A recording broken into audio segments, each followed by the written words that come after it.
Estamos hablando de quién.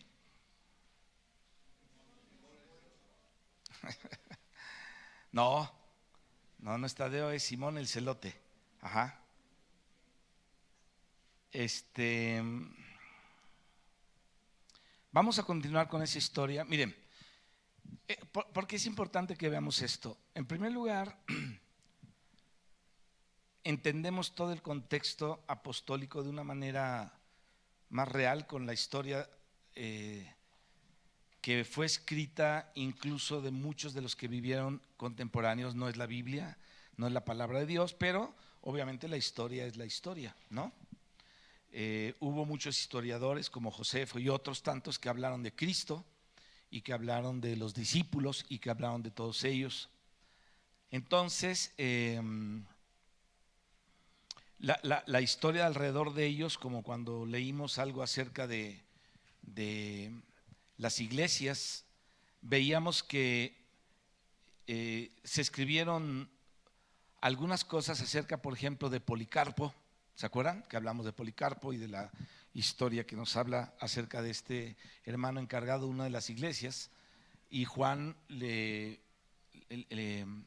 reveló de mano directa el Apocalipsis. Entonces los escritos de Policarpo, cuando tú los lees, ahora en internet puedes llegar a donde sea. Entonces tú los lees y entiendes algunas cosas ahí interesantes.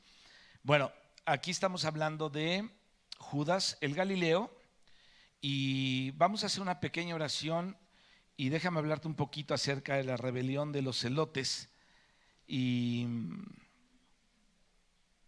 no de los elotes, sino de los con Z, celotes, que se llaman así.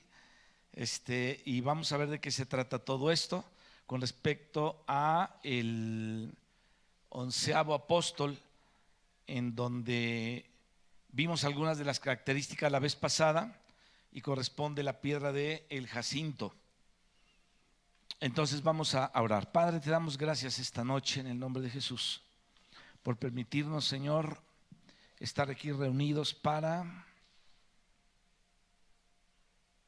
hablar de tu palabra, Señor, y considerar lo que está escrito aquí para lecciones en nuestra vida que tú nos quieres enseñar. Abrimos nuestro ser a ti, Señor, para pedirte que tu Espíritu Santo haga la obra en nuestro espíritu, en nuestro corazón, y que podamos, Padre, tener comprensión de tus propósitos y de todo lo que tú estás revelando en este libro de Apocalipsis. En el nombre de Cristo Jesús, Señor. Amén.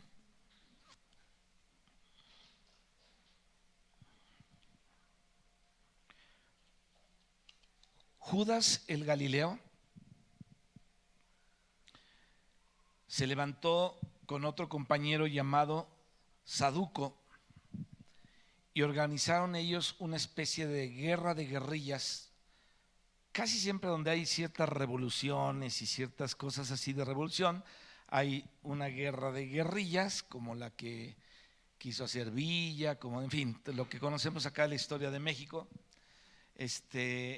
Cuando Carranza está por un lado, pero Villa está por otro, no se entienden. Aquel quiere hacer una guerra de guerrillas muy local por allá, no entiende la visión te estoy hablando de la historia de México, de la visión más extendida que tenía que era un político, Venustiano Carranza. Entonces este cuate se une con el general del sur, con Zapata, que tampoco entendía muchas cosas, ellos eran muy regionales, pero tenía una visión política, y aquí se hace una guerra de guerrillas ahí, porque había una revolución, ¿no?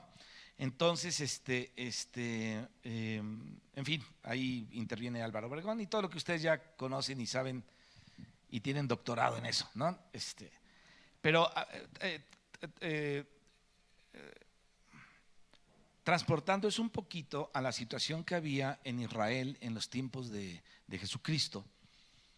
Israel estaba bajo un yugo, bajo el yugo romano, y hubo muchos que fueron acusados de sedición, hubo muchos que fueron acusados de levantarse en contra del imperio, en contra del gobierno, Y uno de ellos eran los celotes, que era un grupo de rebeldes. Y entonces Judas el Galileo se levanta con otro que se llamaba, te digo, Sáduco, organizaba una especie de guerra de guerrillas al estilo de los macabeos. Los macabeos estuvieron unos 300 años antes de Cristo, cuando Alejandro Magno y todo ese rollo en el imperio griego. Y ellos eran una familia, los macabeos, eran bravísimos y son los que se le pusieron al brinco al imperio griego entonces hubo ahí una revuelta muy fuerte, entonces más o menos al estilo de aquellos en aquel entonces. Así es que crean realmente un caos los celotes en ese entonces, porque los romanos tenían legiones tremendas. Los romanos fue un imperio muy importante. De hecho fue el imperio que abrió las puertas a mil cosas, hasta el África. Se fueron a Asia, estuvieron en toda Europa. O sea, era un imperio muy, muy fuerte. De ahí se dio la religión que conocemos ahora, mil rollos, que tiene mucho poder todavía, incluso en la guerra cristera en nuestro país, en la Revolución Mexicana. El clero tuvo un papel primordial, o sea, un papel muy importante. Por ejemplo, ¿quiénes creen ustedes que fueron a llamar a Maximiliano allá con Napoleón en aquellos tiempos, por allá en aquellos lugares, para que vinieran a reinar acá? Fue el clero. Se organizaron entre un prelado de Michoacán y otro de allá de por el sureste, de Campeche, de por esos lugares, gente con mucho poder. O sea, hasta la fecha lo veíamos cuando estábamos hablando del Imperio Romano, veíamos que hasta la fecha la mayoría de los presidentes van a rendirle cuentas al Papa. O sea, sigue teniendo poder, mucho poder, el romanismo, ya hablando religioso, pero obviamente había una cosa política también. El papado salió de ahí, o sea, uno de los emperadores, ellos que se creían Dios también y se creían una deidad, se creían muchos de ellos inmortales. Entonces, de ahí salieron muchas cosas. Así es que ellos crean un caos, y los romanos tenían unas legiones tremendas. Entonces mandaron a la legión décima, una legión décima que se llama Fretensis, y primero comenzaron por Galilea, recuperaron las ciudades de Galilea, que los celotes ya habían tomado, porque ellos ya habían hecho una sedición de este tamaño. Ellos no querían tener amos extranjeros, o sea, los celotes decían: yo no queremos que un extranjero sea nuestro amo y bla, bla, bla. Entonces ellos luchaban por su patria, ellos no querían que los imperialistas extranjeros vinieran a robarlo de ellos, y realmente estos celotes eran muy valientes, eran personas que realmente luchaban hasta la muerte. Ellos daban su vida por su lucha social y su lucha política. Me atrevería a decir que eran los de izquierda, pero no sé si exactamente eran los de izquierda. Bueno, eran personas sumamente valientes. El historiador Josefo, que todos hemos oído hablar de él, no sé si algunos lo hayan leído, yo leí una buena parte de la historia de Josefo con Roma, y es impresionante todo lo que pasó ahí. Cuando leí la parte de Calígula, o sea, híjole, yo entendí muchas cosas, ¿no? De toda la depravación de los Césares. Y entonces Josefo, el historiador, él, por ejemplo, pertenecía a los celotes. Él era de ellos, con Z, celotes, acuérdense. Él había sido de la facción moderada de los celotes, y había una facción que era facción radical y una facción moderada. La facción radical era dirigida por Juan Giscal, con G, y la facción moderada era dirigida por Simón Bargiora. Simón Bargiora y Juan Giscal, a veces inclusive, son las dos facciones, entre ellos dos se peleaban. Primero se tomaron Galilea, tomaron Masada, empezaron a tener éxito al principio. Hubo uno llamado Menagén Bardujá, que fue uno de los líderes celotes. Ahora, entre los celotes había una facción ultra radical, es decir, más radical que los radicales líderes celotes. O sea, siempre hay alguien más radical que otro en todo esto. Entonces, entre los celotes había esta fracción ultra radical y se llamaban los sicarios. Así se llamaban. Esta palabra sicario viene de un tipo de puñal que ellos acostumbraban llevar y que ellos acostumbraban guardar, y mataban a las personas judías que estaban asociadas con los imperialistas.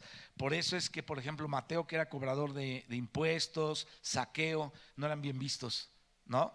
Y si se organizaban estos celotes ultrarradicales en aquel entonces, seguramente se descabecharon a muchos que servían al imperio romano en contra del pueblo judío.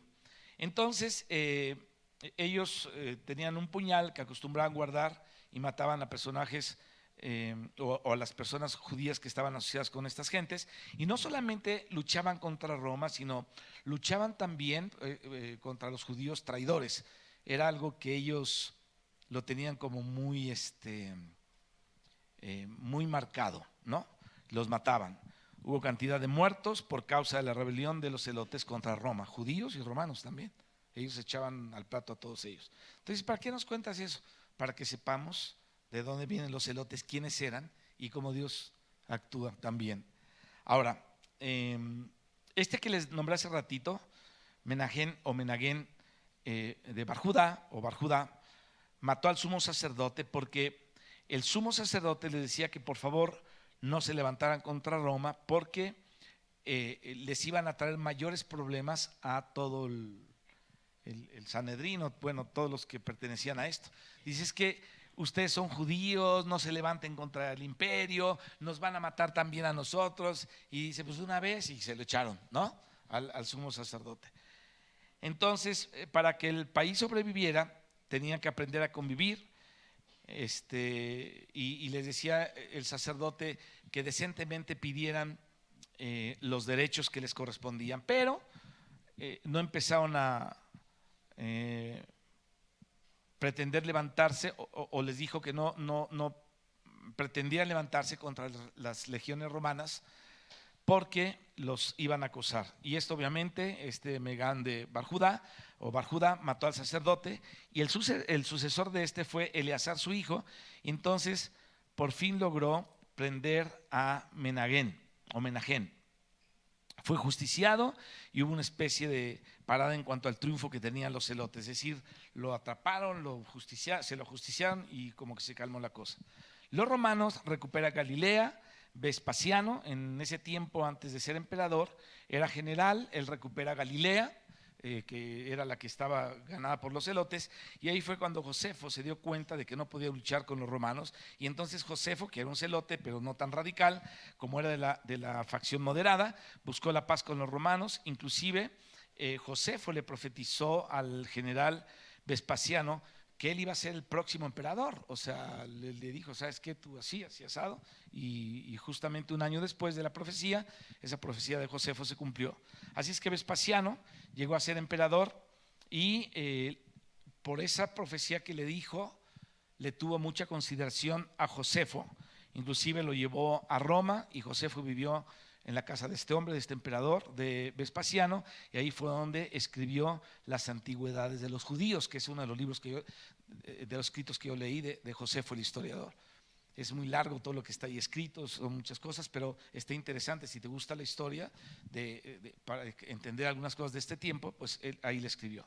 Entonces, las guerras de los judíos también la escribió este hombre, y otras obras históricas que son importantes para conocer esa época, porque de eso se trata, que medio conozcamos un poquito lo que estaba aconteciendo ahí.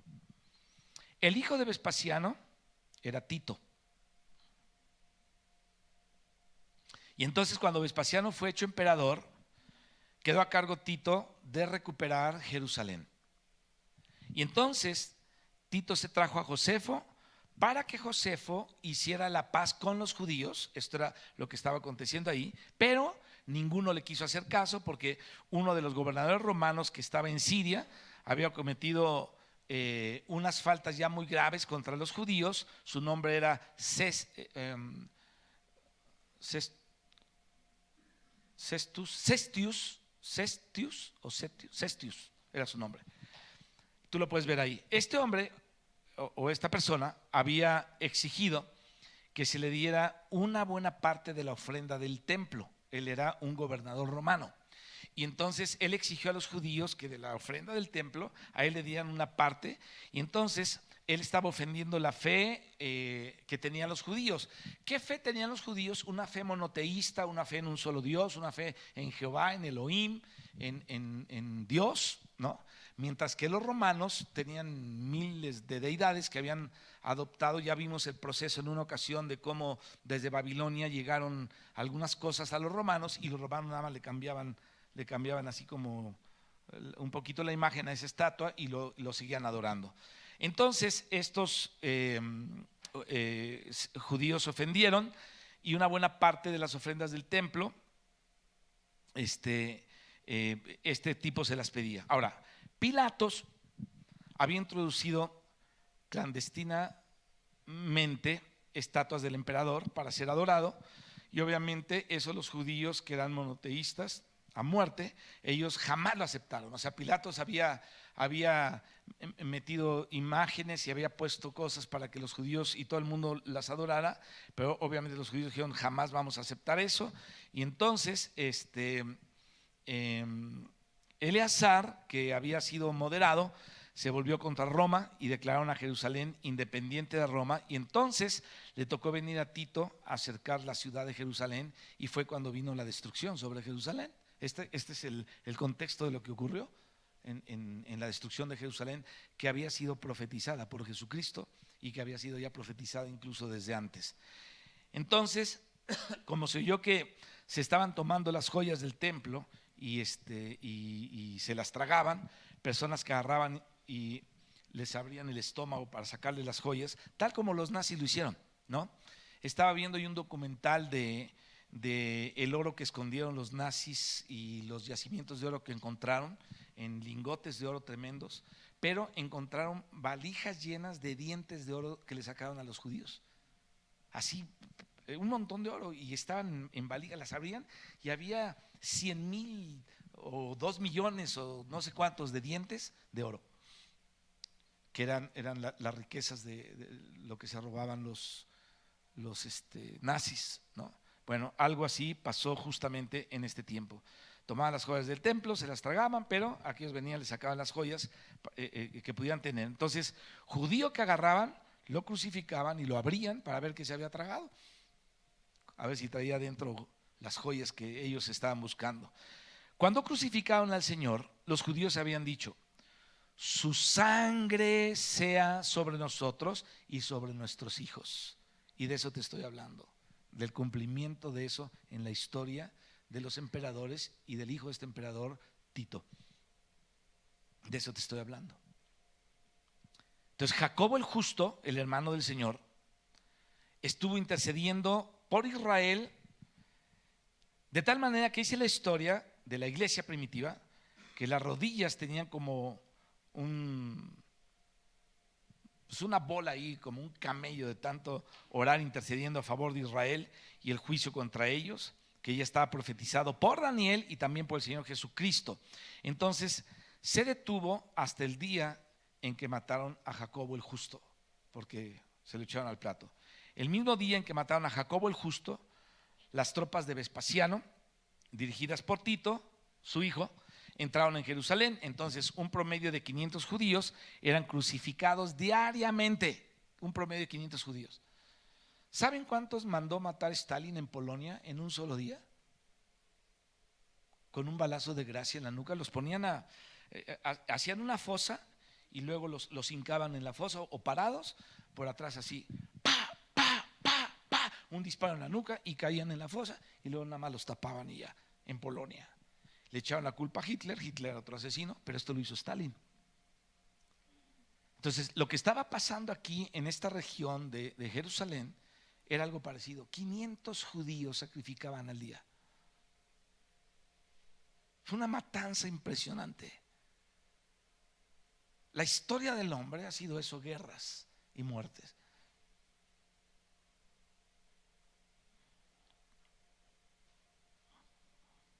Qué terrible, ¿no? Los romanos rodearon de cruces a Jerusalén. Los que habían dicho de Jesús, crucifícale, fueron crucificados. Cuando vimos que hicimos el paréntesis, que estuvimos hablando acerca de aquella situación donde Dios se molestó con Israel por no considerar el liderazgo que Dios le había dado a Moisés y Aarón. Y luego cuando Dios habla con el liderazgo que él había levantado, o sea, primero le habla al pueblo de no haber aceptado la autoridad delegada por Dios, pero luego Dios habla con la autoridad delegada y les dice algo muy, muy fuerte, ¿no? Hay una parte en la historia de la Biblia, porque hablamos del rey Saúl, donde Dios le dice a Saúl que vaya y haga guerra con Amalek y lo desbarate y lo destruya. ¿Por qué tenía que ser así? Porque Dios paga a las personas tal como le hacen a su pueblo. Esa es la venganza, la gran venganza del día de Dios. Entonces Dios se venga así, sí. Y va a haber un día que se llama la venganza del día de Jehová, que le va a dar la retribución de vida a todos los que atribularon a su gente. Y a los cristianos los siguen matando. Aquí no nos ha llegado el asunto, pero bueno, aquí en el DF, pero en Chiapas, en Guerrero, en Michoacán, en muchos de esos lugares han matado en Oaxaca, han matado a muchos cristianos, a muchos hijos de Dios, les queman las casas, los queman a ellos, los matan a machetazos. Por ahí hay un video terrible en Oaxaca de unos oaxaqueños que a machete limpio le pegan a unos cristianos y uno va con todas las pompas colgándole del machetazo que le dieron, se las desprende. O sea, algo terrible. Yo espero que ya hayan quitado ese video. Alguien me lo mandó en aquel entonces para pedirnos que oráramos por esa gente, porque lo estaban persiguiendo y lo estaban matando. Entonces ellos habían dicho de Jesús, crucifícale, y ellos fueron crucificados. Ya Tito había rodeado de cruces todo Jerusalén y ahí los metían a los que crucificaron a Cristo. Un promedio de 500 por día, y eso fue terrible. Ahí fue cuando los romanos tomaron la ciudad, cuando se cumplió lo que el Señor dijo, no quedará piedra sobre piedra, porque por el fuego del incendio el oro que estaba en las piedras empezó a derretirse. Y entonces vieron que había oro y empezaron a sacar piedra por piedra, por eso no quedó piedra sobre piedra, porque el oro estaba ahí derretido, empezaron a sacarlas con el oro. Los romanos ofrecieron sacrificios al águila de ellos, al símbolo de ellos, y fue una situación completamente terrible. Por eso, mis hermanos, aunque ahorita tal vez no comprendamos profundamente o de una manera tan real cómo van a ser las cosas y cómo se van a venir en aquel día, por medio de la fe creámosle a Dios, porque esto va a pasar. Lo que te estoy hablando es la historia, no es un cuento, está escrito. Pues ¿de dónde lo saqué? Pues de lo que leí. ¿No que de dónde? Entonces, otros de los celotes dirigidos por Eleazar ben Jair se fueron otra vez a un lugar llamado Masada y se encerraron en la fortaleza de Masada con agua y con alimentos, pero fueron tal vez rodeados por esta terrible legión décima fretensis de los romanos.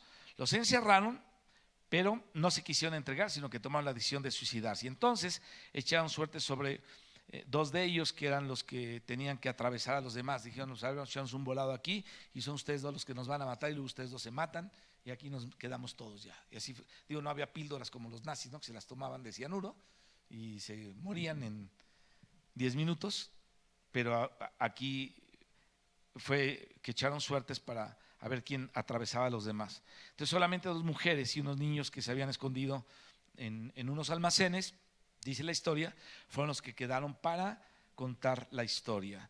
Pero eso fue terrible. ellos no quisieron perder la libertad, no quisieron entregarse a los romanos, de ninguna manera se iban a entregar, entonces se suicidaron.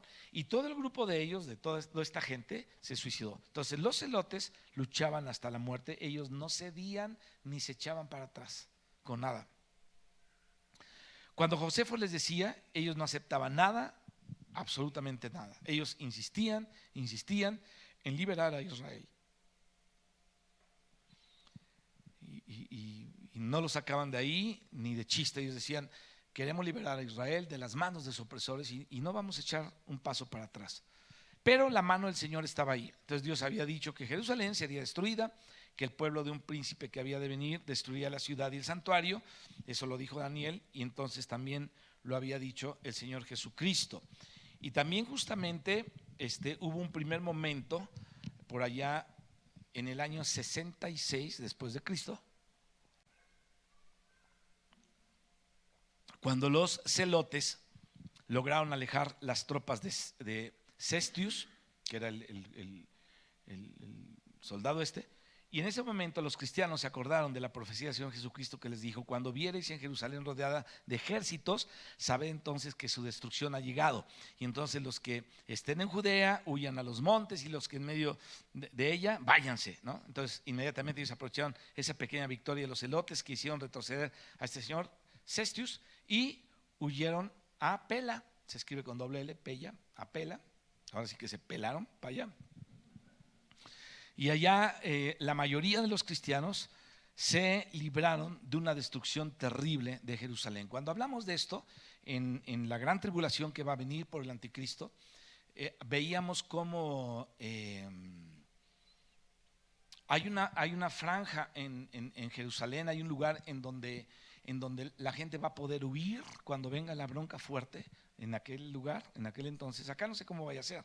Ya hablamos de los ejércitos de Inglaterra, hablamos de la unión del ejército de Inglaterra y lo que es la OPEP, Inglaterra, Estados Unidos y no sé qué otro país, cómo se van a unir y lo que está profetizado, ya lo vimos, ¿no?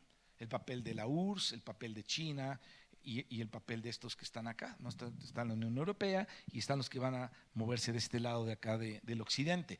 Pero los de allá van a tener la oportunidad de huir, tal vez a unas cuevas, a un lugar por ahí en aquella franja, no me acuerdo ahorita cómo se llama, pero van a tener oportunidad de esconderse ahí, tal como estos, que cuando los celotes empezaron a avanzar tantito en esta bronca contra los romanos, ellos huyeron, cumpliéndose lo que el Señor les había dicho, que cuando vean a Jerusalén rodeada, entonces váyanse, no regresen a su casa por su capa, ni por su sombrero, ni por el perico, váyanse, porque la cosa va a estar de veras fuerte.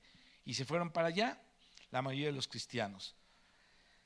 Y de esto Josefo fue un testigo directo de todas estas cosas terribles. Por eso el historiador, o este historiador Josefo, tiene autoridad para escribir, porque él estuvo ahí, él era amigo del mero César. Entonces Josefo nos habla de este Judas Galileo, nos habla de los celotes, de todas estas cosas que le estoy diciendo, y esto es para entender un poquito más lo que quiere decir celote, celoso, un hombre de izquierda, vamos a decirlo así, tipo de izquierda, de guerrilla, que quiere defender el país, como los hay en todos lados, ¿no? Los hubo aquí, los sigue habiendo, pero ya más corrompiditos, ¿no? Etcétera, etcétera.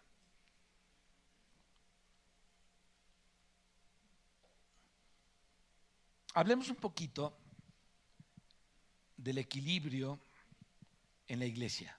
¿Qué equilibrio? Un equilibrio social, y te voy a explicar esto.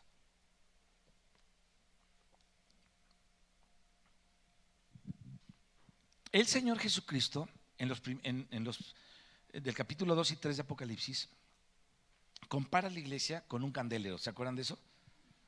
Ve, haz esto si no quitaré el candelero de su lugar, y entonces está hablando de la iglesia y la compara con un candelero. ¿Cómo se llama este candelero judío? Es una menorá, un candelero, tiene 7 brazos, una caña central y 3 de un lado y 3 al otro lado. Entonces está así 1, 2, 3, la caña central, y 1, 2 y 3. El diablo no tiene poder, está así de este lado también. Entonces tiene 3. En el Antiguo Testamento, bueno, ese candelero representa obviamente al pueblo del Señor. En el Antiguo Testamento, Israel está tipificado, simbolizado por una menorá, por un candelabro, un candelero, como aparece en el capítulo 4 de Zacarías y también en el Nuevo Testamento. La iglesia, cada iglesia de cada localidad está representada por un candelero, y el candelero tiene equilibrio porque tiene brazos a la derecha y tiene brazos a la izquierda, no está desequilibrada. El candelero tiene una cosa central y tiene 3 brazos acá y 3 brazos de este lado. Es algo que está perfectamente bien equilibrado.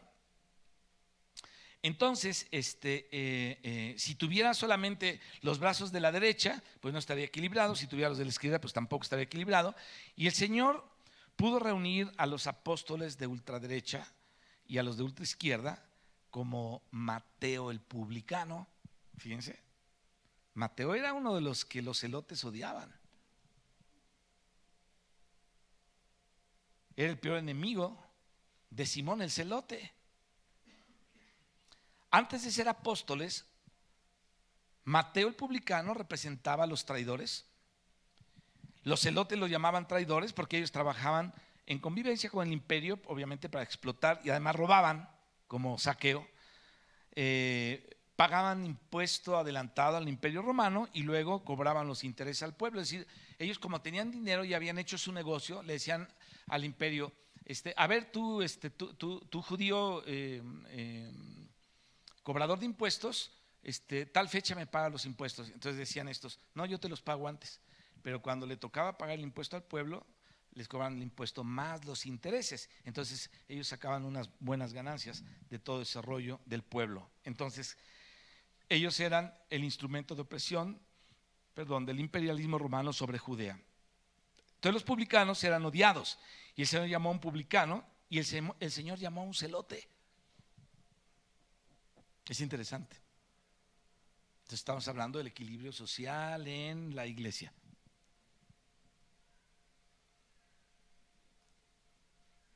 A mí me choca platicar de política, voy a sentar tantito. Me choca platicar de política con hermanos cristianos, porque nunca te vas a poner de acuerdo. Pero si tú eres una persona espiritual, te vas a dar cuenta que tu opinión sobre la política no sirve de nada, ni funciona. Una vez me decía un hermano, ¿tú qué piensas de esto, Juan Manuel, allá en Cuernavaca? De la situación que está pasando y bla, bla, bla, todo ese asunto que había. Y entonces yo le dije, pues yo lo que creo es que necesitamos vivir en el reino de Dios, porque fuimos llamados al reino. No, pero, y me dijo así, por esa razón no cambian las cosas, porque no hay participación. Me dijo. Yo estudié sociología en la Facultad de Ciencias Políticas y Sociales. Llevé algunas materias interesantes que tenían que ver con la cuestión internacional. Estudié muchos libros sobre sociología, Keynes, Kalecki, no mil, pero más escritores, otros más.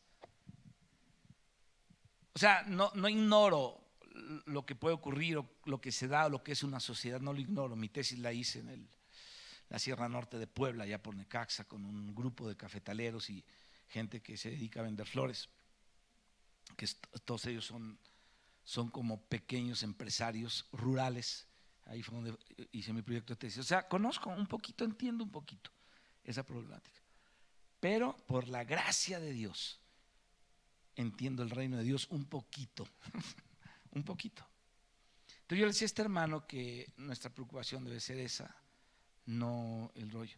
Entonces yo estaba pensando, muchas personas cuando nos metemos a opinar sobre el rollo de política, uno va a pensar una cosa y otro va a pensar otra. Pero cuando hablamos de Cristo, tenemos que pensar una misma cosa, todos.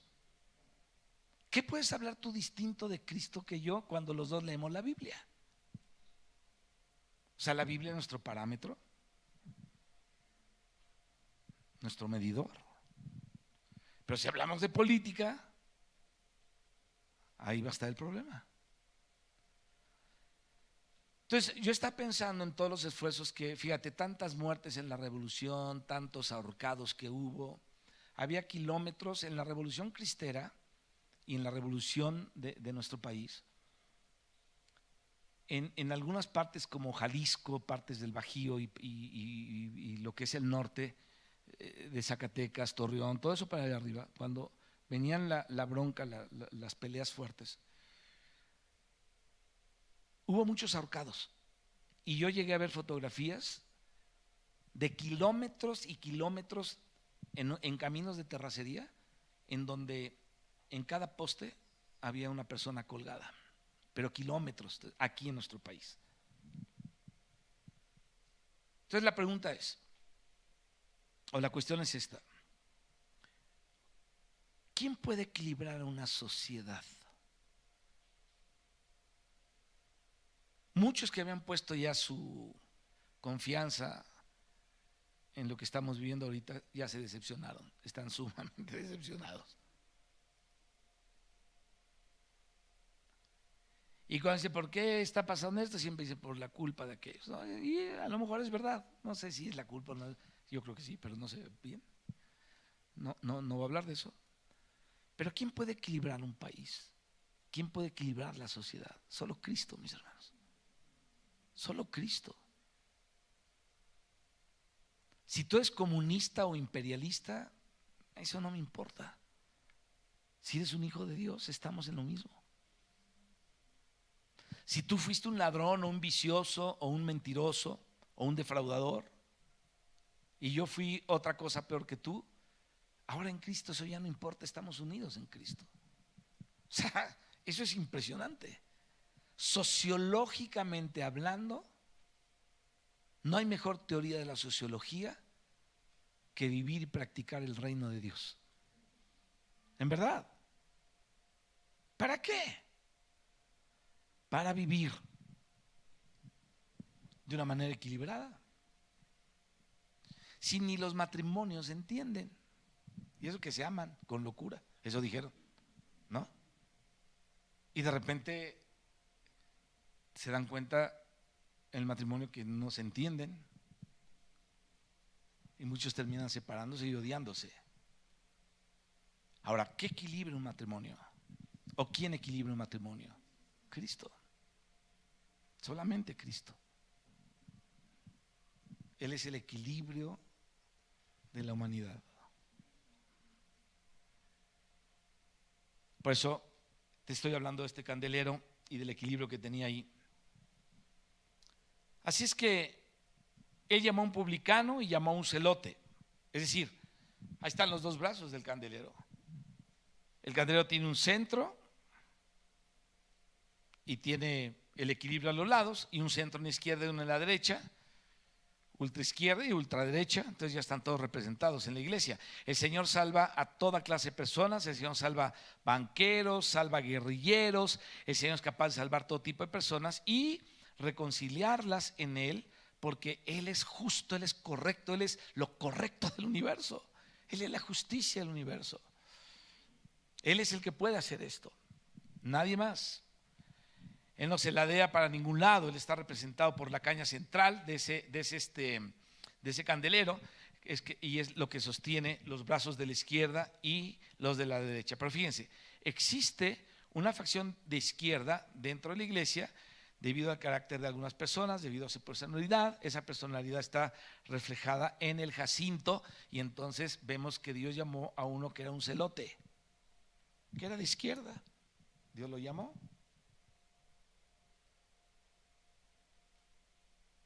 ¿Para qué hablamos de los celotes? Bueno, hablamos un poquito de lo que eran los celotes para entender en qué estaba metido Simón, cuál era su ideología, cuál era su carácter y cómo el Señor logró convencer a Simón el celote. Me acuerdo que, ¿cuántos se acuerdan de Jaime Guerrero? Algunos se han de acordar de él. Él ya murió, se fue con el Señor hace un año o dos tal vez.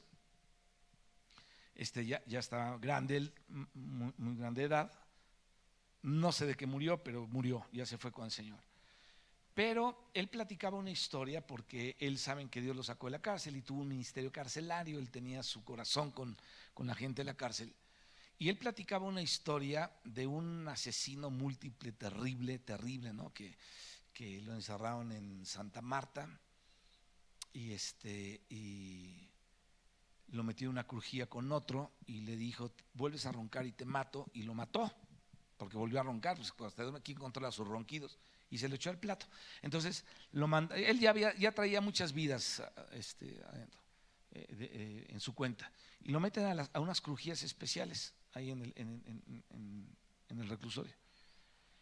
Y yo no sé qué hace Dios que lo toca. Y cuando él oraba por las personas, este ex asesino oraba por las personas, les compartía el evangelio, las llevaba a Cristo. O sea, yo me pregunto, ¿quién puede hacer una obra de ese tamaño? ¿El director del reclusorio?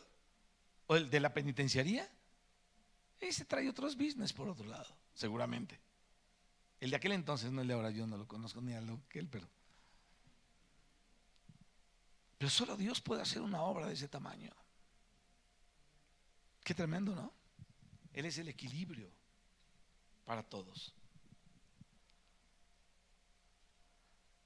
Otro que viajó tremendamente fue Simón el Celote, y ya no quiero hablar más de él, es contar mucha cosa de la historia, pero esto tiene que ver con los detalles del Jacinto. No lo podemos ver en las fotografías todavía, yo te pido que lo busques ahí. Hay un Jacinto llamado Jacinto de Compostela, es de un color rojo aurora, casi todas las piedras que tienen un rojo aurora, a veces un rojo púrpura, se llaman de esta manera Jacinto, aunque no son circones, ya hablamos algo la vez pasada. El nombre de Jacinto se amplió a otros tipos de piedras que son circones. Entonces, ahí te dejo para que lo veas después, porque no te lo puedo mostrar, ahorita no tenemos acá el proyector. Veíamos que los jacintos se desarrollaron dentro de otras piedras. Escuche esto, justamente la derrota de los celotes fue porque ellos no se, a ver si entendemos esto, ellos no se coaccionaron entre ellos como hicieron los macabeos, ellos incluso pelearon entre sí, eso fue lo que les causó la derrota. Los jacintos se desarrollan dentro de otras piedras, dentro del basalto, en el espacio que les queda dentro de esas grietas, como veíamos la vez pasada, en otras piedras, ahí se desarrolla. Entonces, las llenan totalmente, no se dejan ningún espacio vacío, abarcan todo lo que pueden copar, y también se encuentran en forma de cristales como rodados. Son rocas que se forman en las rocas que están ahí. Estas rocas se llaman rocas ígneas, son las rocas magmáticas del magma, obviamente. Ahí tienen algunas trazas y a veces una erupción volcánica, entonces quedan esas piedras ahí y se las encuentra en forma de guijarros en los ríos, en los mares, y a veces en la arena de los ríos o en la arena de los mares. Entonces, el jacinto a veces tiene una característica.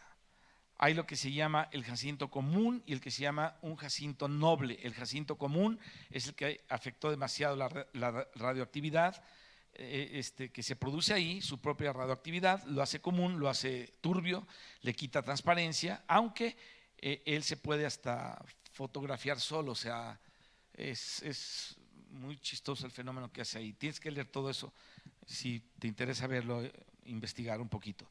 Entonces no necesitas tú fotografiarlo, él se pone ahí. Tú lo pones en una película y la radioactividad del jacinto hace que él mismo se fotografíe con su propia luz. Pero cuando hay descomposición radioactiva, esto ocurre. Entonces eso se produce y el jacinto tiene estas características. Una es que tiene un poder de absorción inmenso y es una piedra de mucha absorción. Hay muchas características del jacinto que podemos comparar con las de este hombre celote, Simón Celote, porque todo esto que caracteriza al jacinto habla también de grados de disciplina, y tiene que ver todo esto con la formación del carácter de un creyente. Mira, mi hermano, lo más importante en nuestra vida para poder avanzar es que nuestro carácter sea moldeado por Dios. ¿Te das cuenta? ¿Qué es el carácter? Lo que somos nosotros, lo que eres tú ese es tu carácter. Y tu carácter eres tú. Puedes tener un carácter impulsivo, puedes tener un carácter pasivo, puedes tener un carácter jocoso, puedes tener un carácter melancólico, etcétera. Pero sea cual sea tu carácter, Dios lo tiene que moldear. Y en eso estriba nuestra vida cristiana, en que Dios moldee nuestro carácter. Si Dios no moldea nuestro carácter, no le estamos permitiendo a Él hacer absolutamente nada en nosotros. Déjame hablarte un poquito de la formación del carácter del creyente y después te voy a hablar, para terminar, del Jacinto y el Armagedón, porque esto tiene que ver con todo esto.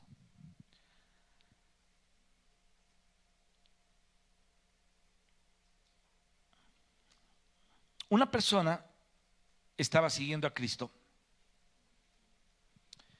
y de pronto se le aparece una prueba muy fuerte en su vida que le parece demasiado, esa prueba, y reaccionó como si fuera un impío. Reaccionó otra vez de una manera que no debió haber reaccionado. Si no se sabe medir el calor y la prueba en la cual tiene que ser tratado, mis hermanos, hay un peligro. A algunos se les somete a un rojo vivo, pero apagado, es decir, se calienta y luego se apaga. Y algunos de esos toman colores azules, colores dorados, incluso incoloros. Estoy hablándote de una comparación de lo que pasa con las piedras, pero tiene que ver con nuestro carácter y ahorita vas a ver a lo que quiero llegar. Y cuando quieren que tenga el color azul cielo, bueno, si con la primera metida al horno quedó demasiado pálido, no tomó el azul cielo, entonces viene la segunda horneada porque no arrojó el color que necesitaba en la primera horneada, necesita una segunda horneada en horno de arcilla, una arcilla refractada que conserve el calor, es decir, para que esté más caliente el asunto, y entonces ahí viene la segunda horneada para que tome el carácter del Jacinto. Entonces, ¿y esto qué tiene que ver conmigo? Muchísimo. Porque a veces parece que Dios nos mete, entramos en una situación difícil y no entendemos y nos viene algo más difícil todavía. Más difícil. Entonces, cuando el Jacinto es noble, es precioso, es transparente, no tiene inclusiones, no tiene nada, pero cuando el Jacinto es común, como lo que te dije hace ratito, entonces ese tipo de carácter muestra una especie de ángulos rectos, una especie de ángulos cuadriculares, si no es suficientemente transparente. Entonces se puede volver así, un poco legalista. Lástima que no hay manera de cómo mostrárselos. Pero bueno, esta es la característica del Jacinto, esta es la característica de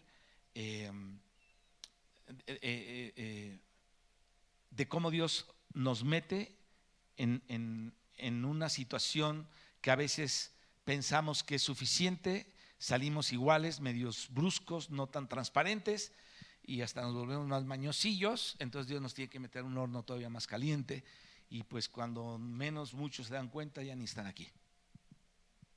Y el Señor, ya basta, ¿no? Entonces mejor te llevo de una vez y ahí te voy a meter una situación aquí.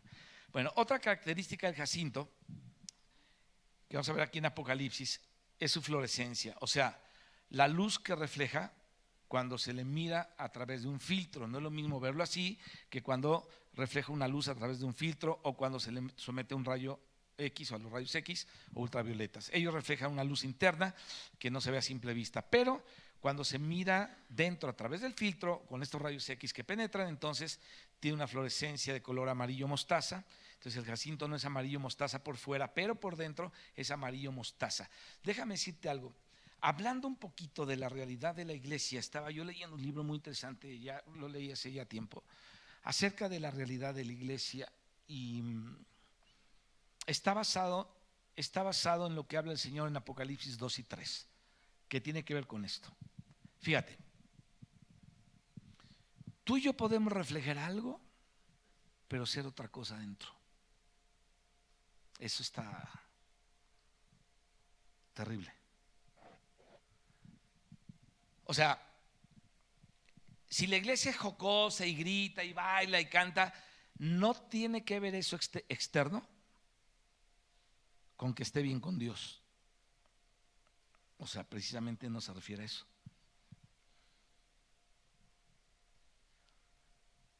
La iglesia necesita un tratamiento espiritual para poder expresar a Dios verdaderamente como iglesia.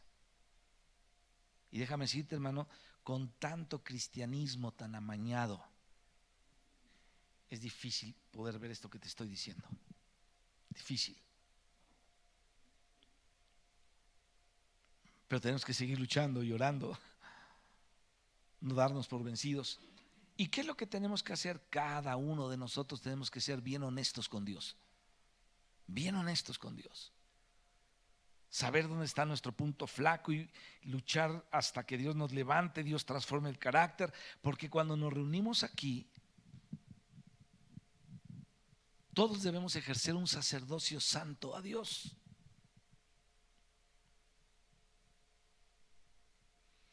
Entonces, no por brincar, no porque se toque muy padre, no porque hay una alabanza increíble, quiere decir que las cosas están bien. Es solamente algo que se puede ver de afuera, pero la realidad está adentro. Ahora, todo esto tiene que ver en cómo tú y yo vemos a la iglesia de Cristo. ¿Cómo debemos ver a la iglesia de Cristo tú y yo? Te voy a decir cómo. A ver, ¿cómo crees que la debemos ver? ¿Cómo Cristo la ve? Tenemos el ejemplo de Balaam cuando aquel rey le dice, maldice al pueblo, y él dice, no puedes maldecir a mi pueblo. Y entonces Dios le dice, vas a profetizar así a mi pueblo, y Dios le dice a Balaam cómo ve a su pueblo. Y luego en el Nuevo Testamento nosotros podemos decir, es que la iglesia está así, está asado, está. En cierto sentido, tenemos que tener mucho cuidado cuando hablamos eso, y hay cierta razón, pero en otro sentido, en Efesios nos dice que es sin arruga y sin mancha. Entonces,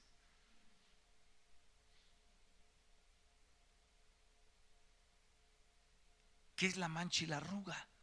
A ver, si Dios ve a la iglesia sin mancha y sin arruga por el sacrificio de Cristo, ¿qué es la mancha y la arruga? Te voy a decir qué es. Es el engaño del pecado. Es decir, es una mentira que la iglesia esté así o que sea así. ¿No? Es decir, puede haber una situación externa, sí, pero esa no es la realidad de la iglesia. Esa es una mentira. En realidad la iglesia delante de Dios es sin arruga, sin tacha, ni cosa de qué avergonzarse. Está tremendo. Ahora, ¿cómo te ve a ti Dios como individuo? Todo pecaminoso, todo mal, que ya deberías ir agarrando la onda. ¿Cómo te ve Dios? Dios te ve perfecto en Cristo. Entonces, ¿por qué estoy así? Dirás, es una mentira del diablo. Esa es la mentira del pecado y de repente estamos viviendo en esa mentira. Pero esa no es la realidad nuestra. ¿Me explico? ¿Sí lo captan? Esa no es nuestra realidad. Señor, pero es que yo soy muy malo. Sí, pero esa no es tu realidad. Esa no es tu realidad. Si tú eres una persona salva, un hijo de Dios, tu realidad no es esa. Porque a los ojos de Dios, Dios ve tu perfección en Cristo. ¿Te das cuenta?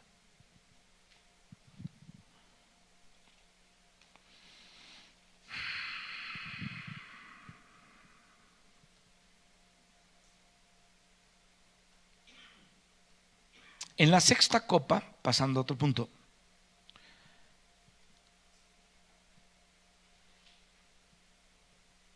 Dios dice esto. Bueno, la copa se relaciona con la trompeta. Antes de continuar en el capítulo 9, que quiero ver unas cosas ahí, vamos al 16, por favor.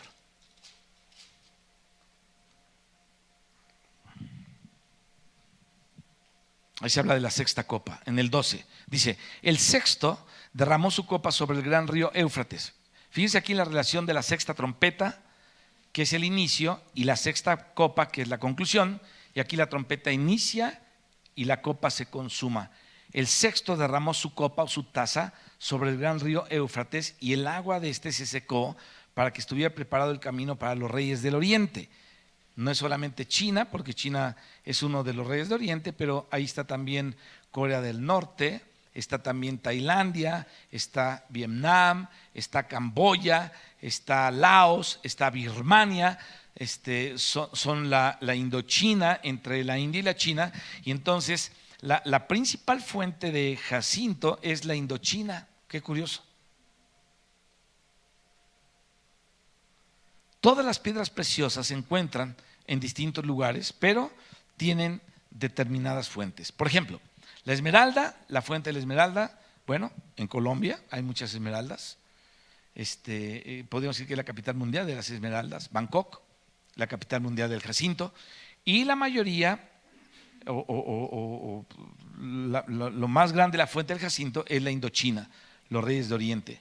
Entonces también en Francia, en lo alto de un lugar llamado Loira, hay jacinto, y es el país de la revolución. Entonces, volviendo a la sexta trompeta, ahora sí en el capítulo 9, vamos ahí, o llegamos a ese ejército de los 200 millones de los reyes del oriente.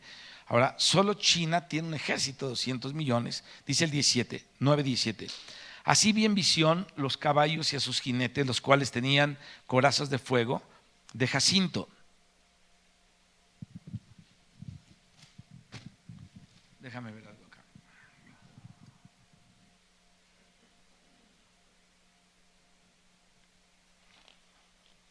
Ok, estamos en Daniel.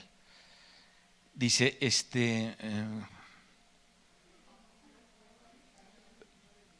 ¿qué te dije? Sí, perdón. Es que metí a Daniel y te iba a decir algo acá de Daniel. Fíjate, así vi en visión los caballos, a sus jinetes, los cuales tenían corazas de fuego de jacinto. Aquí no es zafiro, aquí es jacinto, y de azufre, porque el jacinto se da por ahí, por la Indochina, por esos lugares. De ahí sale el jacinto, ¿no? Dice, y de azufre, y las cabezas de los caballos eran como cabezas de leones, y de su boca salía fuego, humo y azufre. Bueno, es el color amarillo mostaza, es el color del azufre, color de los explosivos de la pólvora. El azufre aparece en las corazas, y la coraza es el pecho de estos ejércitos, y era de fuego. Entonces, el fuego obviamente es más rojo, pero dice aquí que el azufre obviamente es amarillo, y entre esos colores está el jacinto. Es un rojo aurora, un rojo dorado, un rojo amarillento, un rojo como anaranjado. El fuego del combate, el fuego de la lucha, donde aparece el jacinto en las corazas de los ejércitos, y curiosamente lo nombran ahí en aquella situación de Armagedón también. ¿A quién le corresponde, a qué tribu le corresponde este apóstol juzgar? La tribu de Gad.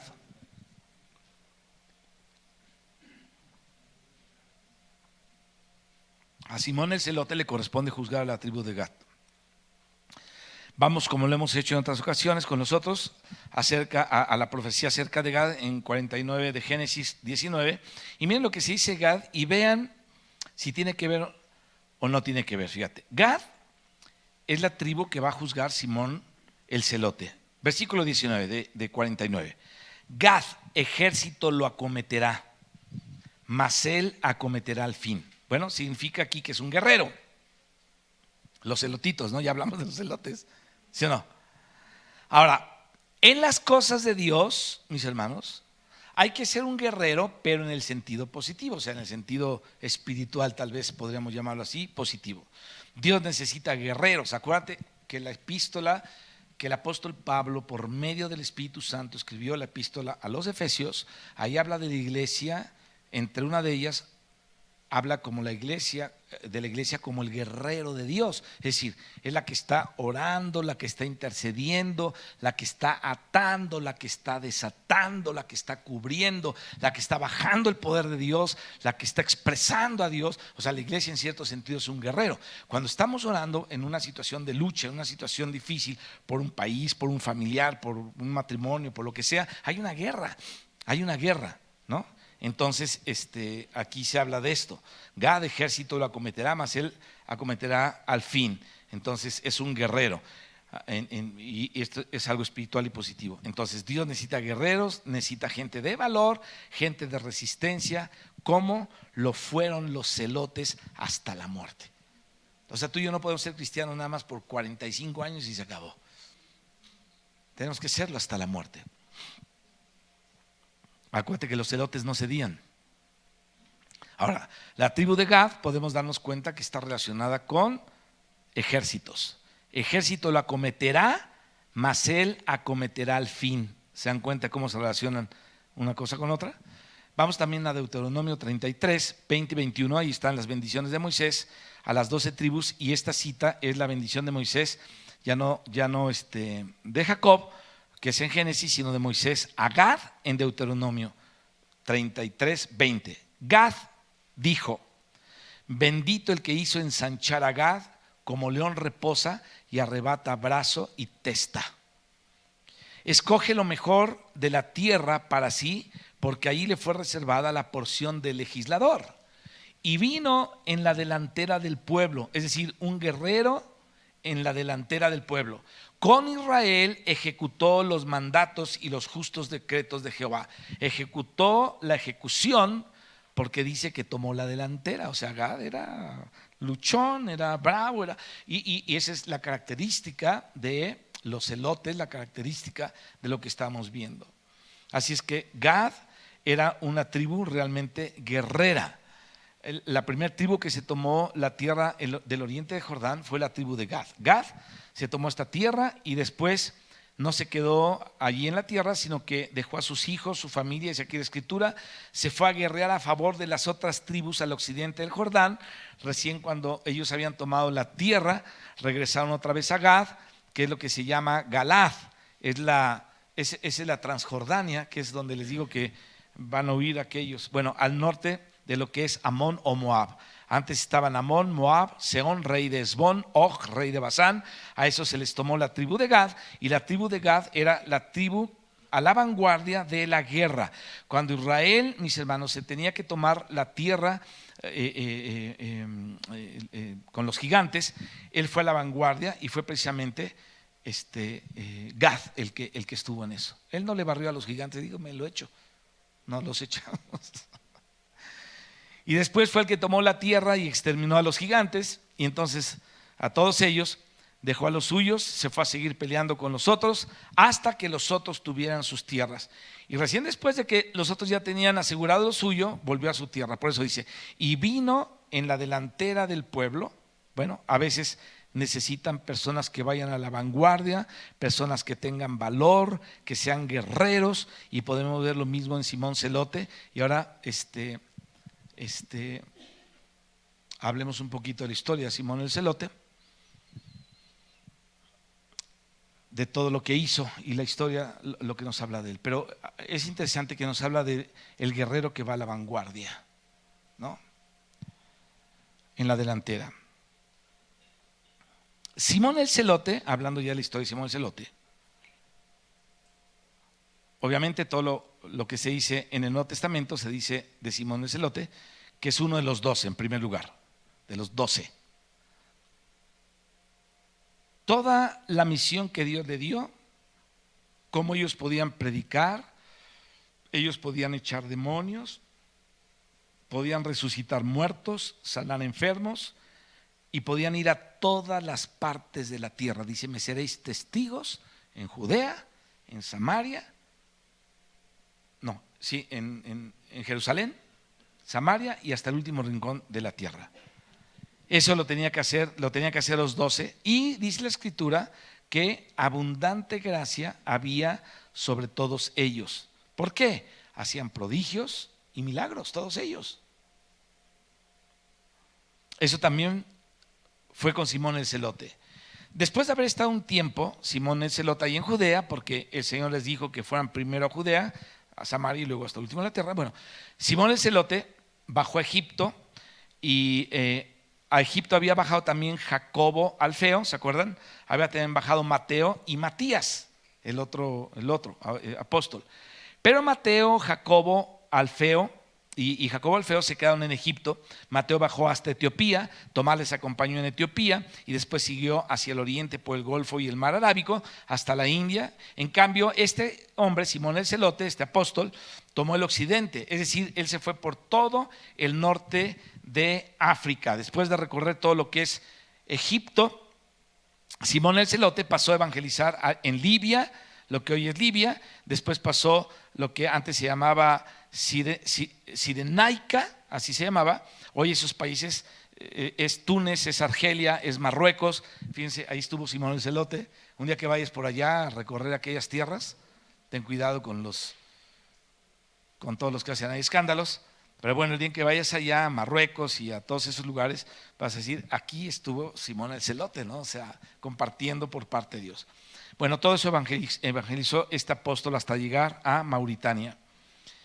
En todo el norte de África, el que estableció las bases del cristianismo de los siglos 2, 3, 4 y 5, estableció las bases, hasta antes de Mahoma. El cristianismo, mis hermanos, del norte de África lo fundó Simón el Celote, porque luego llegaron los mahometanos y se echó todo a perder. El cristianismo ahí, en esos siglos, fue bastante fuerte.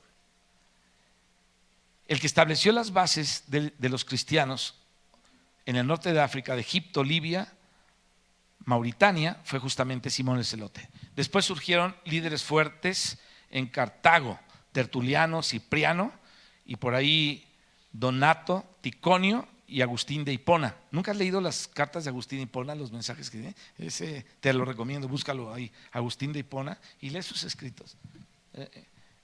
Un cristiano muy profundo y muy interesante de aquella época. En el norte de África también fue muy fuerte en la manifestación de los cristianos, de aquel cristianismo primitivo, y el que puso la base fue precisamente Simón el Celote.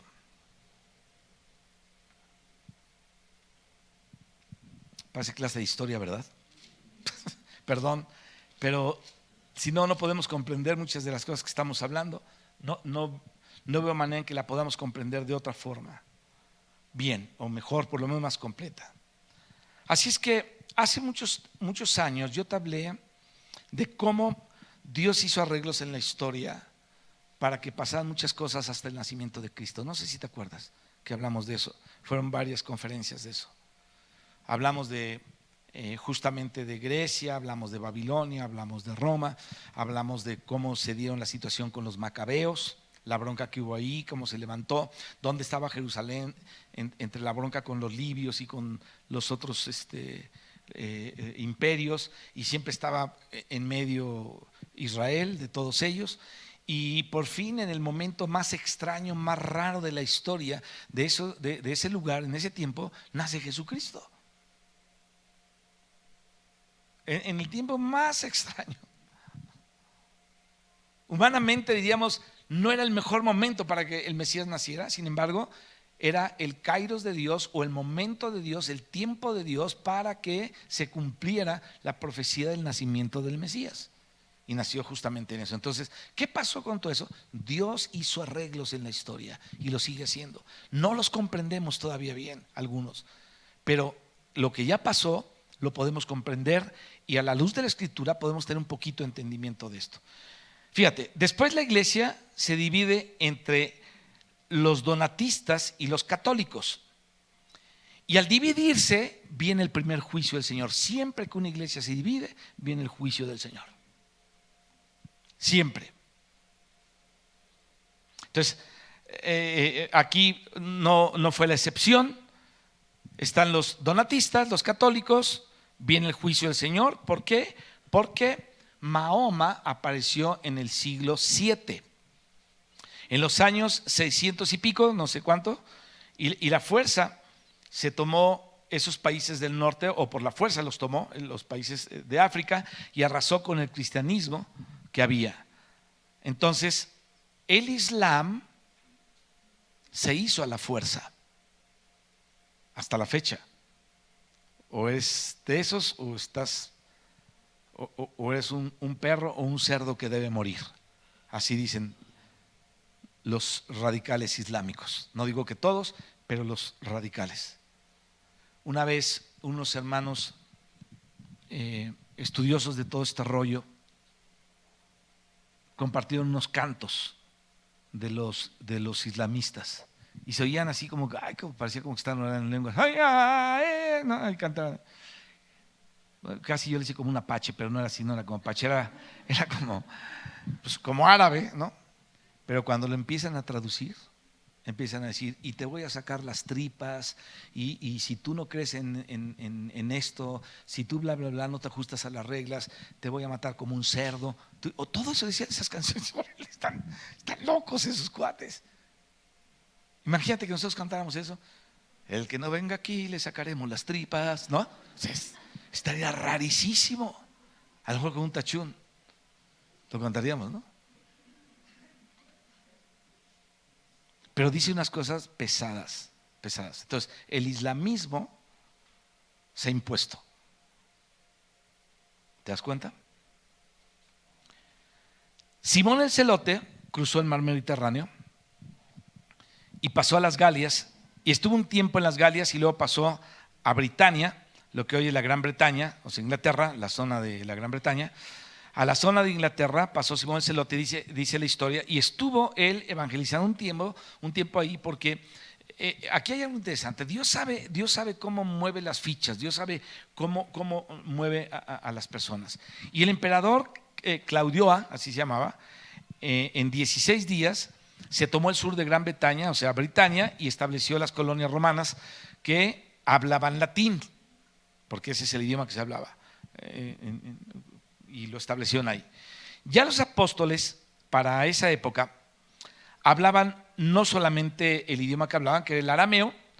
En ese tiempo el idioma que ellos hablaban era griego y era el latín, porque eso era lo que se hablaba en ese tiempo. Entonces, fíjense en cómo Dios permitió que los romanos se tomaran el sur de Britania, en donde estaba una civilización. Ahí estaban los celtas. Todavía no estaban los anglosajones, que apenas vinieron en el año 410. Antes estaban los celtas y todo lo que era Escocia, Inglaterra, Gales, Irlanda, era la cultura de los celtas. Incluso en España, Dinamarca y el norte de Alemania estaba la cultura celta. ¿No han oído esa música celta que es un rollo bien feo? Bueno, pues esos eran los que están ahí. Esa cultura de los celtas fue vencida por los romanos en el tiempo de Claudio, y justamente este apóstol Simón el Celote aprovechó de que había el idioma latín y había también colonias judías que habían sido expulsadas por Claudio, y entonces se había ido a Britania, y también muchos soldados que eran cristianos, los aposentados, ¿no? Se iban al sur de Britania, y eso lo aprovechó Simón el Celote y fue a evangelizar al sur de Britania. Entonces, él estuvo 2 veces, 2 periodos evangelizando ahí. Hay noticias en un libro que se llama el libro de Nicéforo, también en la historia apostólica de Abdías de Babilonia, en uno de sus libros, en el libro 6 de este señor. Tiene 10 libros, entonces en ese habla de la historia de Simón Celote y de Judas Tadeo. Si tú puedes contactar a este cuate ahí en el internet, vas a ver que él habla de Simón el Celote y de Judas Tadeo. Entonces hay varias fuentes en donde se cuentan las historias. Después Simón el Celote regresó otra vez a Galia para encontrarse con Felipe. Qué interesante la interrelación que tenían. Fíjate, ellos no competían, los apóstoles no competían. No es que mi ministerio es mejor, no es que de aquí no pueden ir allá porque entonces no sé qué. Ahorita es peligroso que las iglesias se mezclen, en verdad es peligroso, pero no debería de ser así. No que se mezclaran, sino por lo menos que nos visitáramos en un buen espíritu. Qué difícil, ¿verdad? Allá, si se iba Felipe a trabajar y un día pasaba Simón el Celote o pasaba Tomás, llamado el Dídimo, o pasaba alguno de los otros, Matías, o todos ellos los que se movían, se saludaban, se amaban, compartían, apoyaban lo que se estaba haciendo. Era increíble, era increíble. No andaban mintiendo con cosas aquí, con cosas allá y tratando de hacer como un proselitismo para traer agua para su propio molino, porque ninguno tenía un molino. Era la obra del Señor. Entonces no había ningún rollo de competencia, nada. Entonces ahí envió Felipe a Simón el Celote, a José de Arimatea, a 12 hombres, a Britania, lo que es Inglaterra, la parte sur, y entonces llegaron a una ciudad que se llama Glastonbury. No sé si se pronuncia así, pero yo así te lo digo. Ahí llegó José de Arimatea, Simón el Celote y los demás, y estuvieron evangelizando. Fíjate, José de Arimatea ya andaba entre todos ahí evangelizando. ¿Se acuerdan de José de Arimatea? ¿No lo han visto últimamente? ¿Cómo estará? Alrededor del año 60 o por el año 60-62, por los errores que cometió uno de los generales romanos que estaba ahí, que se llamaba Cato Decianus. Este general, cuando murió el esposo de la reina de los celtas llamada Boudica, nunca le vas a poner así a tu hija, eso lo cuenta el escritor Tácito, ¿no? En los anales de Tácito, eso también lo puedes buscar ahí, los anales de Tácito, y puedes leer ahí la cosa. Espero que es un poco cansado leer todo eso, pero si te interesa lo puedes leer ahí. Y entonces este hombre destruyó el castillo en vez de dejarlo a la viuda. Lo que hizo fue quitarle las cosas y violó a las hermanas de la reina. Es decir, lo que no habían hecho los otros romanos conquistadores, este sí lo hizo. Los romanos se habían tomado en 16 días Britania con Claudio, porque los mismos, se les llamaba bretones, que querían entrar en relación con el imperio, tenían relaciones comerciales y entre ellos se dejaron conquistar. Pero cuando murió Claudio y subió Nerón, Nerón rompió todos los pactos que había con Britania. Siempre tiene que llegar el malo y empezar a hacer las cosas, ¿no? Y a Cato Decianus, bueno, cometió abusos y entonces la reina Boudica, quien había muerto su esposo y le habían violado sus hermanas y le habían destruido su palacio, organizó a los celtas y entonces se armó una de las más terribles revoluciones contra los romanos por este loco que estaba ahí. Y empezaron a destruir ciudades. La ciudad de Londinum, que quiere decir Londres, fue fundada justamente por los romanos y fue arrasada totalmente por los celtas dirigidos por Boudica. O sea, aquí hay algunos que han ido allá a Inglaterra, entonces más o menos esta es la historia de Inglaterra, y se armó una guerra en donde destruyeron ciudades y se mataban unos a otros. Fue una cosa terrible, de tal manera que Roma tuvo que enviar otras legiones para pacificar y también masacrar a los celtas. Entonces cuando Boudica vio que estaba todo ya acabado, ya todo destruido, se tomó un veneno y se suicidó. Entonces la situación se hizo todavía muy difícil, tan difícil que Simón el Celote tuvo que salir de lo que era ya para ellos el límite del occidente conocido en aquella época. Él había llegado a los límites del occidente, tomó un barco, se vino por el Mediterráneo directamente otra vez al Medio Oriente.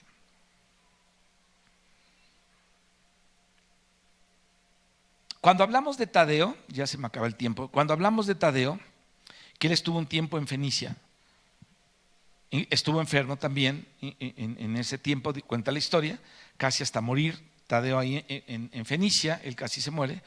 Dios lo levantó de nuevo y Simón el Celote se unió con Tadeo.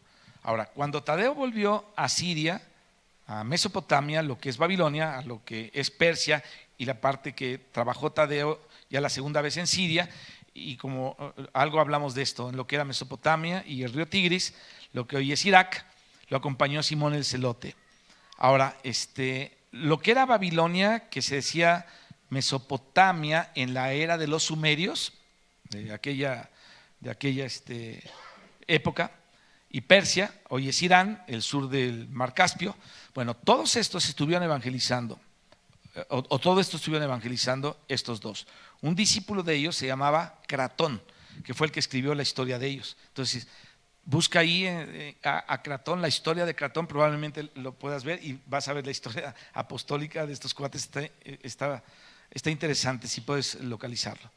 Entonces,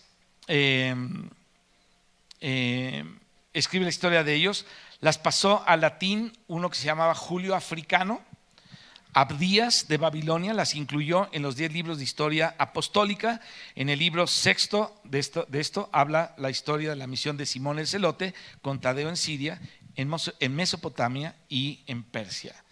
¿Qué te estoy tratando de decir con todo esto? ¿Cansarte? Pues un poco, pero pero también que entendamos cómo fue el mover de ellos real. Porque a veces decimos, Simón el celote, Simón Pedro, y nos preguntamos si Pedro tenía suegra todavía. O sea, como que nos importan cosas que la Biblia no dice, pero lo que la historia habla y lo que podemos ver en todo esto es que realmente lo que ellos hicieron iba de acuerdo con la piedra que Dios le asignó y la tribu que Dios le asignó a cada uno de ellos.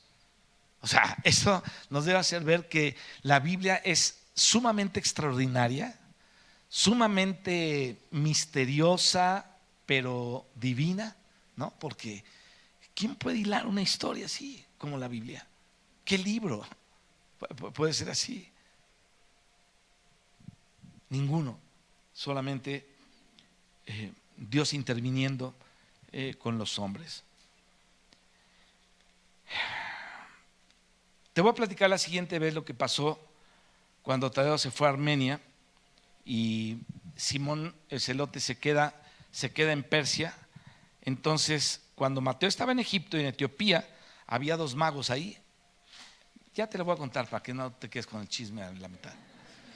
Había 2 magos ahí que se oponían a Mateo en Egipto y en Etiopía. Se llamaban Saroes y Arfaxat. Estos 2 magos, obviamente de religión pagana, Mateo prácticamente los anuló y se fueron de Egipto justamente para Persia. Y entonces allá se los encontraron otra vez Simón el celote y Tadeo por un tiempo, y fue, hermanos, un combate espiritual, porque era una cosa terrible la lucha espiritual de estos magos contra los apóstoles. A veces tú no sabes la lucha que… Déjame hablarte de algo real, A un cristiano que empezó a tener luchas fuertes en su vida, dificultad para dormir, dificultad para muchas cosas, cansancio, bla, bla, bla, siendo cristiano, pero un cristiano no tan entendido, un cristiano, digamos, del montón. Por eso tenemos que decir: Señor, ábreme el entendimiento para escaparme de los lazos del cazador. Empezó a ir mal y mal y mal y mal y mal, y nunca se dieron cuenta que era una lucha espiritual muy fuerte. ¿Contra quién? Contra alguien que les hizo algo. Entonces yo no sé por razón de qué causa escarbaron en una maceta o quitaron una planta y había enterrado algo ahí adentro. En una maceta que ellos tenían en su casa, alguien que los visitó se los enterró ahí, o alguien pasó y porque una maceta no sé si la tienen afuera, pero por ahí estaba. Entonces a veces no nos damos cuenta, mis hermanos, que cuando tenemos una oposición bien fuerte a las cosas de Dios, estamos en una guerra espiritual contra algo espiritual que se está moviendo. Y es cuando necesitamos empujar, es cuando necesitamos decirle a los demás: por favor, vamos a orar, vamos a poner esto en manos de Dios, vamos a levantar el nombre de Cristo, vamos a atar y desatar las fuerzas del diablo, vamos a pedir que podamos salir vencedores de esto, porque estos que estaban llenos del Espíritu Santo tuvieron una resistencia tremenda por parte de estos brujos.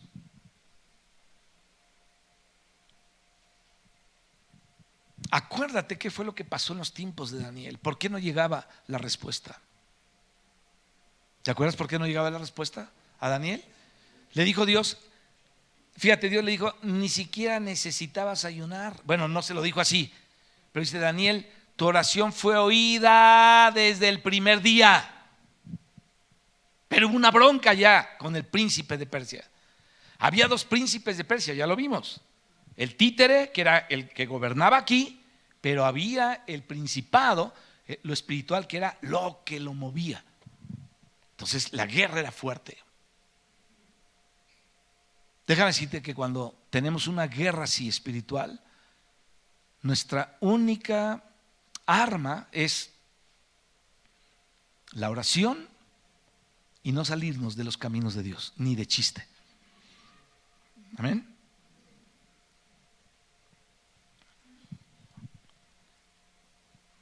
Y antes de que te vuelvas loquito, ya mejor ya le paro. Solamente termino esto ya. Estos magos, dice la historia, que ellos hicieron una especie de encantamiento a unos abogados para mostrarles el poder que ellos tenían. Fíjate, ahí estaba Simón Celote y estaba Tadeo Leveo también evangelizando. Y entonces les quitaban la vista y no veían, les quitaban el oído y no oían, o les quitaban el habla y no podían hablar. Y ellos, por medio de demonios, obviamente hacían esto para decir que ellos tenían poder. Entonces les tocó a Simón y Tadeo orar para quitar el encantamiento de estos magos, y al hacerlo, estos magos les enviaron serpientes. Los apóstoles, en el nombre del Señor, se las regresaron a los magos, y las serpientes dañaron a los magos, casi los matan. Se libraron, no sé por qué, pero se libraron.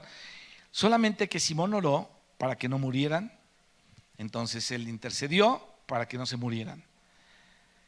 ¿Qué estaba orando Simón en ese momento? No sé si les tocó el corazón o qué, pero Simón empezó a orar: Señor, tócales su corazón, conviértalos. Y empezó a orar para que se convirtieran.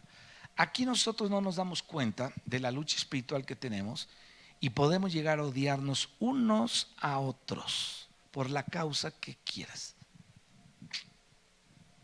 Por una opinión, por un negocio mal hecho, por un matrimonio mal llevado, por una relación mal entre padres e hijos, por una situación entre nosotros, y nos podemos odiar y no nos damos cuenta. ¿De dónde viene esto?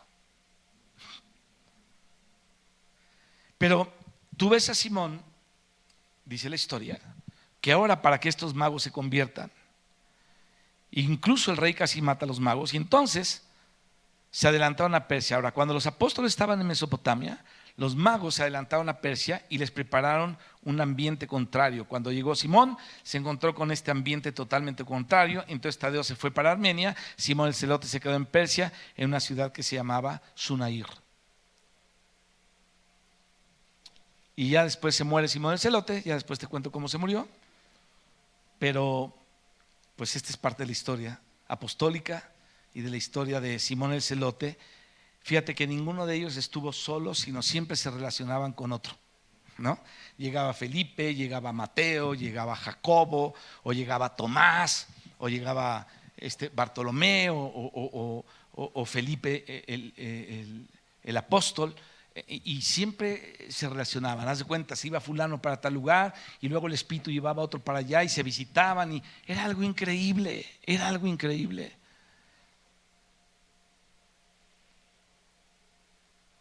El cristianismo está tan sucio que eso ahorita es imposible de verlo.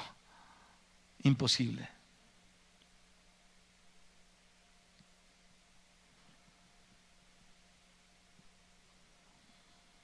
Una vez les traje aquí a uno a que les predicara, y yo me dio pena, en verdad. ¿Se acuerdan, verdad? Cuando empezó a hablar de que porque eras pobre eres maldito y que estás bajo maldición. Y ese ya se divorció. Ya vive con otra mujer. Qué terrible, ¿no? ¿Y a quién traigo para que les compartan la palabra también? Pues a Aquino, a Carlos, a Manuel, no, a los que predican. Porque traer a otro, qué miedo. Ya da miedo. Pero aún así vamos a invitar a otro. Vamos a tener un evento a finales de abril. Y voy a invitar al pastor Alejandro Musumeci. Todavía no he hablado con él, pero lo voy a invitar. Es mi consuegro. Él es pastor de una iglesia grande en California. Y ellos evangelizan muchísimo, muchísimo. Entonces, vamos a tener un evento viernes, sábado y domingo. El viernes va a ser evangelismo, como ya le hemos hecho otras veces. El sábado vamos a hacer una especie de congreso donde voy a predicar yo, va a predicar él y otra persona va a predicar también, otro hermano. Y el domingo le vamos a dejar la prédica del domingo a él, solamente va a haber una prédica en esas fechas. ¿Qué fecha es, Carlos? ¿Qué es 26?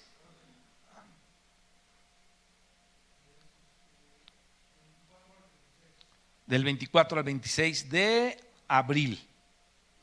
Para que vayan pensando en traer a alguien acá en Ahora déjenme ver si el pastor tiene chance en esa fecha, porque él acaba de regresar de Argentina y luego está viajando a muchos lugares. Pero déjenme ver si tiene el chance y yo espero que sí. Y vamos a tener un pequeño evento acá para que la iglesia trabaje, ¿no? Que vengan nuevos y que se les pueda dar un seguimiento y que podamos llevar a cabo la labor de Dios. Así es que les pido que estén orando por esto. Amén. Padre, te damos gracias por tu palabra y te damos gracias por la historia, Señor. La historia en donde tú has influenciado y has trabajado, Señor, para que todo lo que tú dijiste se cumpliera y se siga cumpliendo. Oramos en el nombre de Jesucristo, Señor, por la unidad de la iglesia. Señor, que se caiga toda barrera, Padre, que hemos levantado.